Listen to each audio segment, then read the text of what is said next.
Hey, what's going on, guys? It's Ethan from Axle Advanced, and this is the installation video for the RHP or rigid holster platform. All right, so right out of the pack, you're going to be receiving your RHP, a mounting kit, as well as some additional hardware.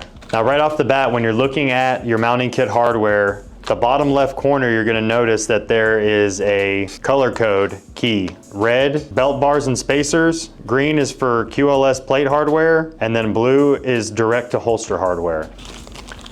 Inside the pack, you're gonna see there's 3 bags. These 3 bags correspond with those 3 colors that I just mentioned at the bottom left corner of the mounting kit pack, as well as your 2 belt bars, as well as a pack of Vibratite so they don't back out. Super simple. We got the red bag. Here's our belt bars. Let's get all this out of the way for a minute. First and foremost, those of you who already use a duty belt, who already run a sidearm day to day, you're already gonna have a good idea of where your holster is gonna go. If not, it's pretty simple. Put your belt on, figure out where you wanna carry your gun, mark that, and go from there. For demonstration purposes, we're gonna be using a cutaway of our Eclipse belt. That way you guys can have a good first-hand look at how this mounts up, okay? So going back to what I said, we got our corresponding bag for belt mounting, 2 belt bars, and the plate. Inside this bag, you will find 4 screws, 4 studs, 4 spacers. So once you've identified that spot on your belt, go ahead, match up the RHP to where you want it, and then we're just gonna go ahead and put our first screws in. I usually like to do it 1 by 1. Once you put that screw through the top, go ahead and fit a spacer in there first. And then you're gonna take your belt bar. Then once you got that sandwiched together, go ahead. I just like to kind of thread the back stud on there real quick.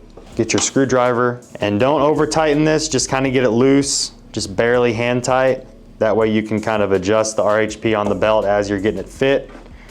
Okay, from there, I'm gonna go on that same belt bar, right down.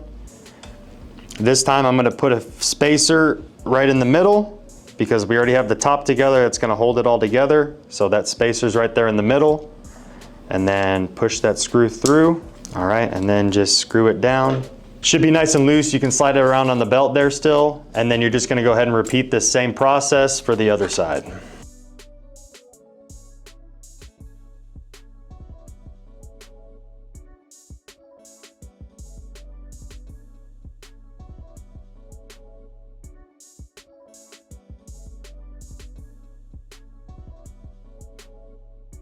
Okay, so once you got your belt bars on there, like I said, I like to leave everything a little bit loose, get it adjusted on there exactly where you want it, and then you can just go ahead and pinch it down and then get those screws down tight. Now that this is set, I have my holster. I'm gonna go back to the original mounting kit packaging, and the blue bag says direct to holster hardware. Boom, there we go. This is gonna be contingent on which ones you wanna use compared to how you want your holster to ride, so that's up to you. If you wanna can it a specific way, if you wanna run it up and down, that's all up to you. Once you figured out which way you want your holster to ride on there, it's gonna be kind of the similar process as putting the belt bars on.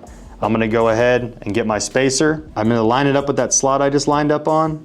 I'm gonna grab a screw, just go ahead and get that screw started in there. And then you're gonna repeat the process for all your mounting points.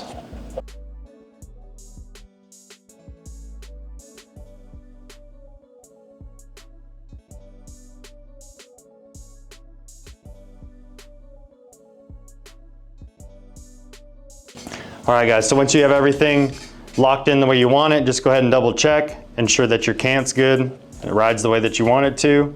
And yeah, that about sums it up. If you have any questions or issues with installation or compatibility, visit our website, axleadvance.com, or reach out to customer service and we'll get you taken care of. Thanks for watching, guys.